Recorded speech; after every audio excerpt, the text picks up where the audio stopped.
Welcome to the channel Learning Literature with Ovia. In the video, Robert Browning எழுதின My Last Duchess அப்படின்ற போமோட சம்மரியை பார்க்கலாம்.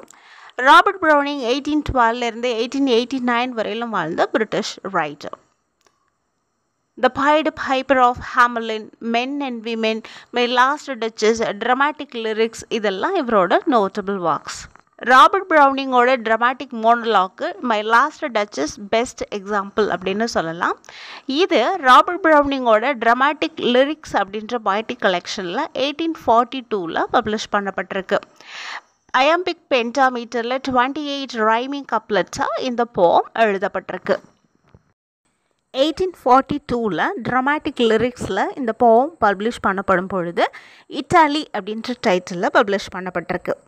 இப்போது my last duchess ஒரு dramatic monologue அப்படின்னு சொன்னோம் இல்லையா. ட்ராமாட்டிக் மோனோலாக் அப்படின்னா என்ன அப்படின்னா, இங்கே ஒரு ஸ்பீக்கர் லிசனரை அட்ரஸ் பண்ண மாதிரி இந்த போயம் அமைஞ்சிருக்கும்.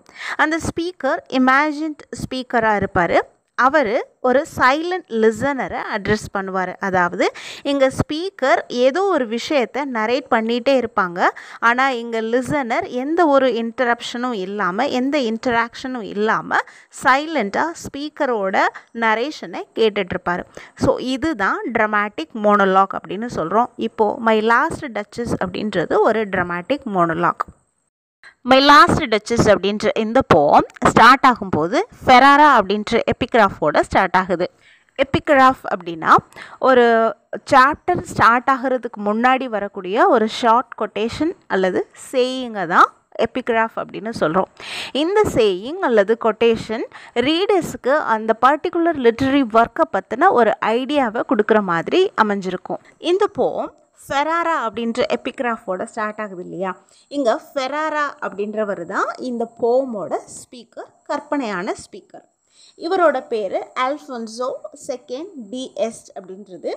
ஃபெராராவை ரூல் பண்ண 5th டியூக் இவர் 1558 அதாவது அவருக்கு 24 இயர்ஸ் ஓல்டு நடக்கும் பொழுது லூக்ரிசியா டி மெடிசி அப்படின்ற ஒரு கேர்ளை மேரேஜ் பண்ணிக்கிறாரு. அந்த கேர்ளுக்கு 13 இயர்ஸ் ஓல்ட் ஆகுது. இந்த லூக்ரிசியா டி மெடிசி யார் அப்படின்னா காஸ்மோ டி மெடிசியோட டாட்டர். டியூக் ஆஃப் ஃபெராராவோட ஒய்ஃப், அதாவது டச்சஸ், ரீசெண்டாக இறந்து போயிருப்பாங்க.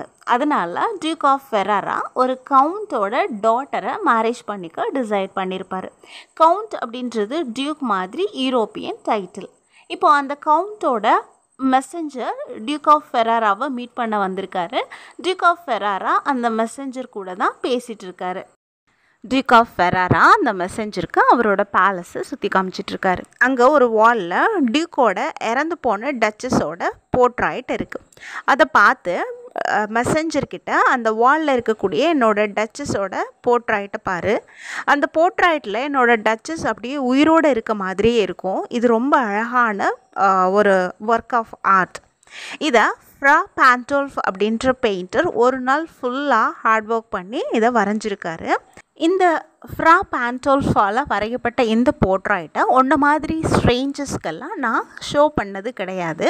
ஆனால் உனக்காக, நீ அதை பார்க்குறதுக்காக இதுவரையிலும் அதை கவர் பண்ணியிருந்த அதோட கர்டன்ஸை ரிமூவ் பண்ணி நான் உனக்கு காட்டுறேன். நீ உட்காந்து கொஞ்ச நேரம் அந்த போர்ட்ரைட்டை பாரு. அந்த போர்ட்ரைட்டில் என்னோட டச்சஸ் அப்படியே சிரிச்சிட்டே இருக்க மாதிரி இருக்கும். அந்த சிரிப்பு என்னை பார்த்து மட்டும் வந்து சிரிப்பு கிடையாது, எல்லாரையும் பார்த்து வந்து சிரிப்பு அப்படின்னு சொல்கிறாரு. அந்த டச்சஸ் ரொம்ப ஜோவியலான நேச்சர் இருக்கக்கூடியவங்க. ஆனால் அந்த ஜோவியல் நேச்சரை டியூக்கால் அக்செப்ட் பண்ணிக்க முடியலை. மற்ற ஆண்கள் கூட ஜோவியலாக பழகக்கூடிய அந்த டச்சஸோட நேச்சரை டியூக் அவங்க மற்றவங்க கூட ஃப்ளர்ட் பண்ணுற மாதிரி அவர் ஃபீல் பண்ணுறாரு. டச்சஸ் அவங்களுக்கு என்னெல்லாம் பிடிக்குதோ, அவங்க என்னெல்லாம் பார்க்குறாங்களோ அதை எல்லாத்தையுமே அவைல் பண்ணிக்கணும் அப்படின்னு நினைப்பாங்க. நான் கொடுக்கக்கூடிய காஸ்ட்லியான ப்ரெசென்ட் கூட அவங்களுக்கு சன் செட்டிங் எவ்வளோ ஹாப்பினஸை கொடுக்குமோ அதே மாதிரியான ஹாப்பினஸை தான் கொடுத்துச்சு. ஒரு தோட்டக்காரன் பறிச்சுட்டு கொடுக்கக்கூடிய பிரான்ச் ஆஃப் செரிஸ் எவ்வளோ ஹாப்பினஸை கொடுக்க முடியுமோ அதே ஹாப்பினஸை தான் கொடுத்தது. ஒரு சாதாரண ப்ரூச் இல்லை ஹார்ஸில் ரைட் பண்ணுறது இதெல்லாம் என்ன ஹாப்பினஸை கொடுக்குமோ அதே மாதிரியான ஹாப்பினஸோடு தான் என்னோட காஸ்ட்லி ப்ரெசென்ட்டை கூட அவங்க அக்செப்ட் பண்ணாங்க அப்படின்னு சொல்கிறாரு. அதாவது ஹியூமன் பீயிங்ஸோ அல்லது நேச்சரோ அந்த டச்சஸை இம்ப்ரெஸ் பண்ணுறத கூட இந்த டியூக்கால் அக்செப்ட் பண்ணிக்க முடியல. டச்சஸ் மற்றவங்களுக்கு தேங்க் பண்ணுற மேனரை கூட இந்த டியூக் வந்து குறை சொல்கிறாரு. முக்கியமாக 900 இயர்ஸாக இருக்கக்கூடிய அவரோட ஃபேமிலி புகழையும் அவரோட சோஷியல் பொசிஷனோட மதிப்பும் அந்த டச்சஸ்க்கு தெரியலை அப்படின்னு சொல்கிறாரு. அப்படிப்பட்ட அந்த சோஷியல் பொசிஷனையும் அவரோட புகழையும் சாதாரண ஒரு பர்சன் அவங்களுக்கு பண்ணக்கூடிய கிஃப்டோட ஈக்குவலாக பார்க்குறாங்க அப்படின்னு குறை சொல்கிறாரு டியூக். அந்த டச்சஸ் என்னை பார்த்து மட்டும் ஸ்மைல் பண்ணலை, யாரெல்லாம் அவங்கள கிராஸ் பண்ணி போகிறாங்களோ அவங்க எல்லாரையும் பார்த்து ஸ்மைல் பண்ணாங்க. அதனால் நான் ஒரே ஒரு ஆர்டர் போட்டேன். என்ன அப்படின்னா, அவங்கள கில் பண்ண சொல்லி ஒரே ஒரு ஆர்டர் போட்டேன். ஸோ அதோட அவங்களோட ஸ்மைலையும் நான் ஸ்டாப் பண்ணிட்டேன். அதனால தான் என்னோட டச்சஸ் இப்போ இந்த போர்ட்ரைட்டில் மட்டும் உயிரோடு இருக்க மாதிரி சிரிச்சுக்கிட்டே இருக்காங்க அப்படின்னு சொல்கிறாரு. இப்போ டியூக் அந்த மெசஞ்சரை எழுந்திருக்க சொல்லி மற்ற இடங்களையும் சுற்றி காமிக்க அழைக்கிறாரு.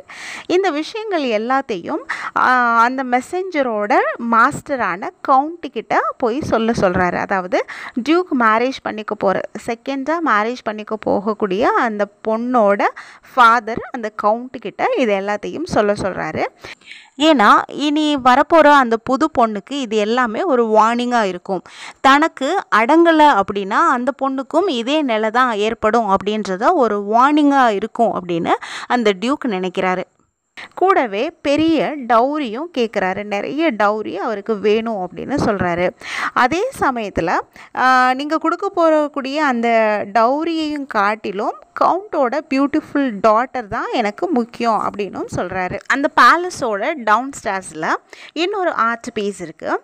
அது என்ன அப்படின்னா, கிளாஸ் ஆஃப் இன்ஸ்பிரக் அப்படின்ற ஒரு சிற்பி வெண்கலத்தால் செய்யப்பட்ட ஒரு சிற்பம். அது காட் நெப்டியூன் ஒரு சீ ஹார்ஸை பழக்கப்படுத்துகிற மாதிரியான ஒரு சிற்பம் அங்கே இருக்குது. டியூக் அந்த சிற்பத்தையும் மெசஞ்சர்கிட்ட காட்டுறாரு.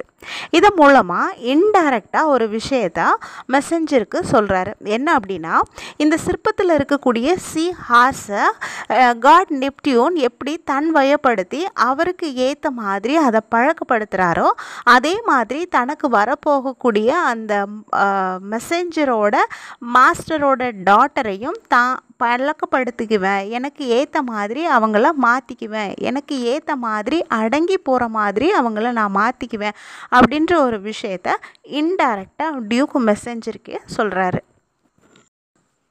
இந்த போம் டியூக்கோட பொலிட்டிக்கல் அண்ட் சோஷியல் பவர் எந்த அளவுக்கு இருக்குது அப்படின்றதையும், ஒரு டாமினேட்டிங் ஹஸ்பண்ட் அவரோட டைரானிக்கல் பவரை எந்த அளவுக்கு யூஸ் பண்ணுறாரு அப்படின்ற ஒரு ஹார்ஷ் ரியாலிட்டியையும் ரிவீல் பண்ணுற மாதிரி எழுதப்பட்டிருக்கு. இந்த போமோட சம்மரி உங்களுக்கு பிடிச்சிருந்ததுன்னா லைக் பண்ணுங்கள், ஷேர் பண்ணுங்கள், மறக்காமல் சேனலுக்கு சப்ஸ்கிரைப் பண்ணுங்கள். தேங்க்யூ.